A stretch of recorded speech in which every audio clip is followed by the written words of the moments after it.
इत्तेहाद मिल्लत council के राष्ट्रीय अध्यक्ष मौलाना तौक़ीर रज़ा खान ने नुपुर शर्मा और कन्हैया के कातलों के मामले में सुप्रीम कोर्ट की टिप्पणी का स्वागत करते हुए कहा कि हमें न्यायपालिका पर पूरा विश्वास है और सुप्रीम कोर्ट के इस कदम से जनता का न्यायपालिका में विश्वास बढ़ा है।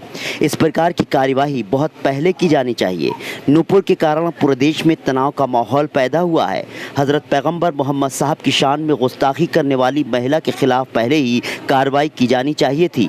सुप्रीम कोर्ट के इस कदम से मुझे बहुत खुशी हुई है। मैं न्यायपालिका के फैसले का स्वागत करता हूं। पूरे देश को एक महिला ने आग में झोंकने का काम किया है, मुसलमानों की भावनाओं को आहत किया है। मैं एक बार फिर न्यायपालिका का शुक्रिया अदा करता हूं और विनती करता हूं कि नुपुर शर्मा के मामले में वो अपना सही फैसला देगी। सवाल है, सुप्रीम कोर्ट ने नुपुर मामले और उदयपुर के कन्हैया लाल हत्या मामले में क्या कहा? तो आपको बता दें, पैगंबर मोहम्मद साहब पर आपत्तिजनक टिप्पणी के मामले में बीजेपी की निलंबित प्रवक्ता नुपुर शर्मा को सुप्रीम कोर्ट ने कड़ी फटकार लगाई है। सुप्रीम कोर्ट ने कहा कि उदयपुर में हुई दुर्भाग्यपूर्ण घटना के लिए उनका बयान ही जिम्मेदार है, जहां 2 लोगों ने एक दर्जी कन्हैया लाल की हत्या कर दी थी। यही नहीं, सुप्रीम कोर्ट ने कहा कि नुपुर शर्मा के बयान ने राष्ट्र की सुरक्षा के लिए खतरा पैदा कर दिया। नुपुर शर्मा ने सारे केस दिल्ली ट्रांसफ़र करने की अर्जी दी थी। सुप्रीम कोर्ट ने इससे इनकार कर दिया। इसके बाद नुपुर ने अर्जी वापस ले ली। उदयपुर की घटना का जिक्र करते हुए मौलाना तौक़ीर रज़ा खान ने कहा कि कन्हैया के कातलों का आरएसएस कनेक्शन है, बीजेपी से उनका नाता है, वो अल्पसंख्यक मोर्चा के कार्यकर्ता हैं। आरएसएस और बीजेपी की साजिश पर ही कन्हैया लाल का कत्ल किया गया। ये बात मैं पहले ही कह चुका हूँ कि जो कन्हैया के कातिल हैं, उन्होंने मुसलमानों को बदनाम करने और एक बहुत ही घृणा का काम किया है, लेकिन इसके पीछे उनका आरएसएस कनेक्शन दिखाई दे रहा है। साफ हो गया है कि ये एक सोची समझी साजिश के तहत किया गया है। मैं कन्हैया के हत्यारों को सख्त सज़ा मिले, ऐसे में अदालत से विनती करता हूं और मुसलमानों को बदनाम करने वाले कातिलों को सख्त सज़ा दिए जाने की मांग करता हूं। एक खुशी का मौका आया है और वो खुशी आप तमाम लोगों से साझा करने के लिए आप लोगों को बुलाया है और आप लोगों के ज़रिए पूरे देश से हम वो खुशी साझा करना चाहते हैं। और वो खुशी ये है कि अगरचे सुप्रीम कोर्ट ने कोई ऑर्डर नहीं किया है, उन्होंने संज्ञान लिया है, टिप्पणी की है और बहुत सख्त टिप्पणी की है। ये काम पहले हो जाना चाहिए था, देर से हुआ। जितने वाक़यात हो गए हिंदुस्तान में, अगर ये इस किस्म का बयान, इस किस्म के कार्रवाई पहले सामने आ गई होती तो शायद ये माहौल ना बना होता। लेकिन बहरहाल जब भी हुआ, बेहद खुशी की बात है और बहुत स्वागत योग्य है। और मैं समझता हूँ कि लोकतंत्र में यकीन रखने वाले तमाम हिंदुस्तानी और जो लोग नाउम्मीद हो चले थे न्यायपालिका से, उनका न्यायपालिका में विश्वास बढ़ा है, एतबार मजबूत हुआ है।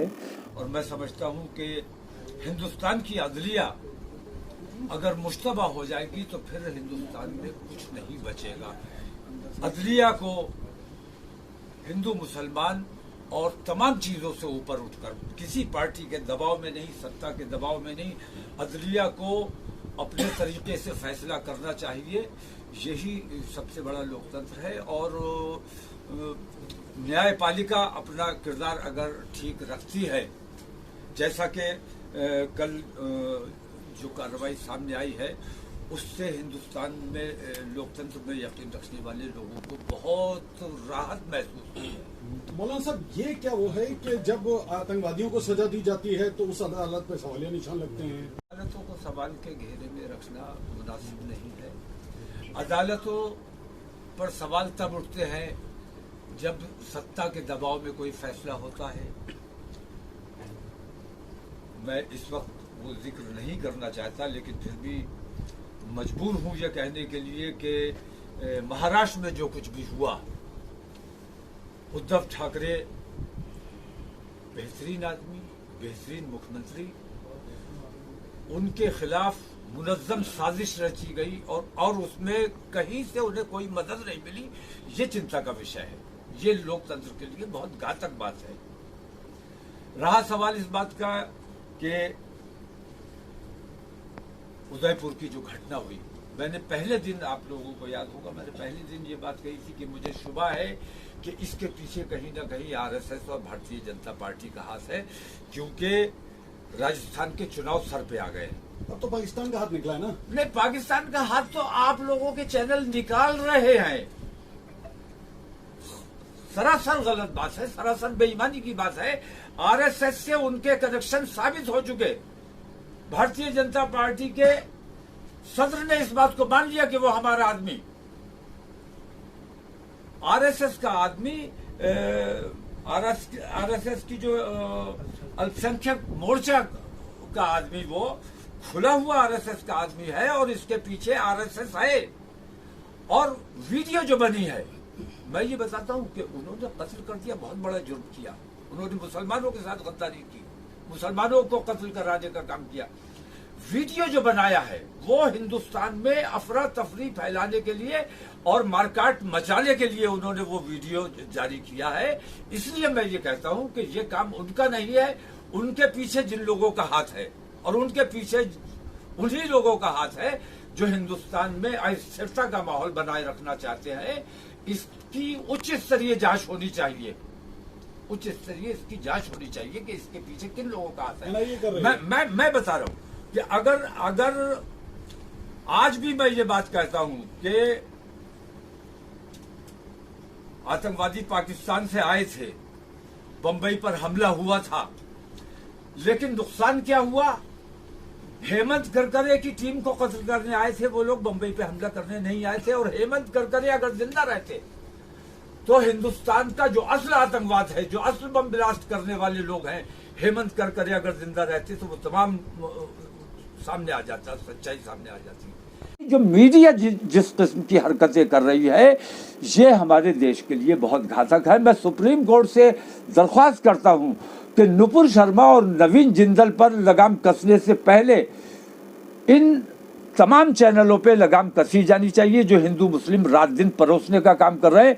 ये मुझे अंदेशा इस बात का है कि ये लोग इस देश में गृह युद्ध करा देंगे अगर इन पर लगाम नहीं लगाई गई, इनकी जबानों पे, इनके एंकरों की जबानों पर लगाम नहीं लगाई गई तो ये और नुपुर शर्मा और नवीन जिंदल पैदा कर सकते हैं। यहाँ आरिफ मोहम्मद खान ने कहा है कि ये मदरसे जो होते हैं ये उसकी तालीम का हिस्सा था। आरिफ मोहम्मद खान साहब गवर्नर हैं, मदरसे जिम्मेदार हैं, उनकी पढ़ाई जिम्मेदार है उनकी। आरिफ मोहम्मद खान बहुत काबिल शख्सियत है, हमारे दोस्त है और मैं उनकी बहुत इज्जत भी करता हूँ, लेकिन उनसे इतना सवाल ज़रूर करना चाहूँगा कि ये उन्होंने पाकिस्तानी मदरसों का जिक्र किया है या हिंदुस्तानी मदरसों का जिक्र किया है। हिंदुस्तानी मदरसों का अगर जिक्र किया है तो किसी एक मदरसे के बारे में वो बताएं। उनकी काबिलियत, उनकी शख्सियत अपनी जगह, लेकिन इस मामले में मैं समझता हूँ कि हिंदुस्तान के मदारिस इस्लामिया जितने भी हैं वहाँ सिर्फ प्यार, मोहब्बत और हम आहंगी का पैगाम दिया जाता है। आतंकवाद और दहशतगर्दी और इस किस्म की चीज़ों का कहीं जिक्र नहीं होता। अल्लाह रसूल की बात होती है। अगर अल्लाह रसूल की बात आरिफ मोहम्मद खां को लगता है कि ये आतंकवाद है तो हर मदरसे में आतंकवाद होता है, वरना किसी एक मदरसे की को चिन्हित करके बताएं कि किस मदरसे में आतंकवाद पढ़ाया जाता है। हम उस मदरसे की तहकीक करते हैं, हम बताते हैं कि किस मदरसे ने क्या किया है। तमाम मदारिस इस्लामिया जो हैं वो मज़हब की तालीम देते हैं और दीन का काम करते हैं, अल्लाह रसूल की बात करते हैं। वह शरीयत या मज़हब इस किस्म की तालीम नहीं देता है और सर तन से जुदा करने का हक तो मेरा मानना यह है कि दुनिया में आज जो इस्लामी ममालिक हैं उनके सरबराहों को भी सर तन से जुदा करने का हक नहीं है। अदलिया है, फैसला होगा।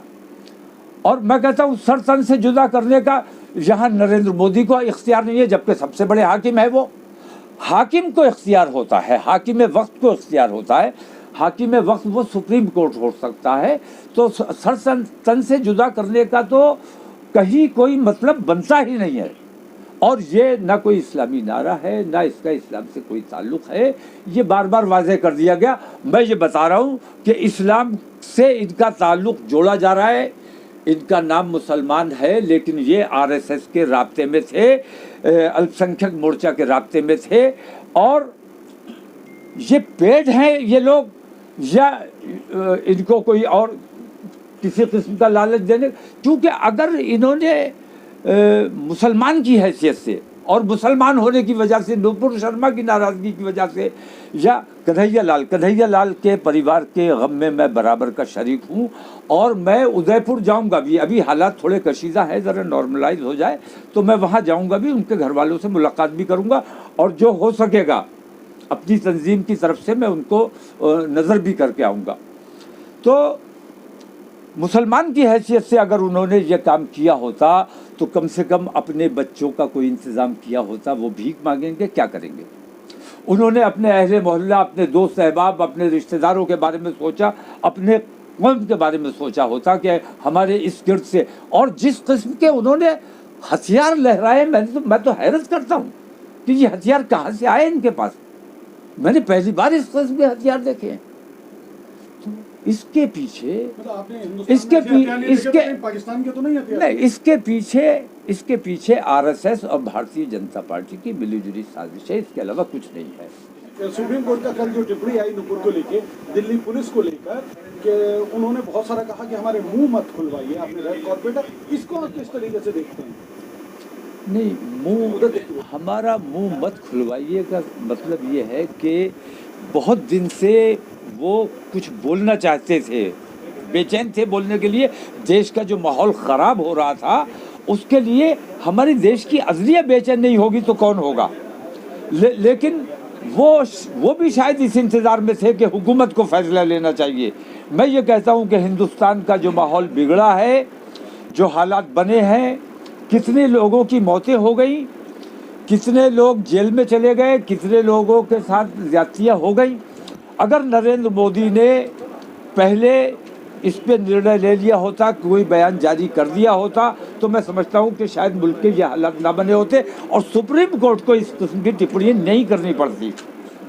तो सुप्रीम कोर्ट आखिर में मजबूर होकर, जब उसने देखा कि हुकूमत बोलने को तैयार नहीं है, तब मजबूर होकर उन्होंने फैसला लिया है और बोले हैं। मैं उनका तहे दिल से शुक्रगुजार हूँ, उनका जितना शुक्रिया किया जाए कम है।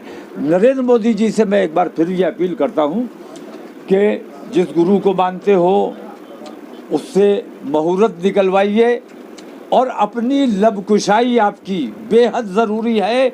जब तक आप कोई बयान जारी नहीं करेंगे, कोई निर्णय नहीं लेंगे, तब तक मुल्क के हालात को काबू में किया जाना मुश्किल है, बहुत मुहाल है। इसलिए देश का मुखिया होने के नाते आपकी जिम्मेदारी है कि इस माहौल को आप कंट्रोल करें, और सबके साथ और सबके विकास की बात करते हो। वहाँ मैं कांग्रेस के लिए भी मैं कहना चाहूँगा कि कांग्रेस ने उदयपुर में जो वाक़या हुआ, वहाँ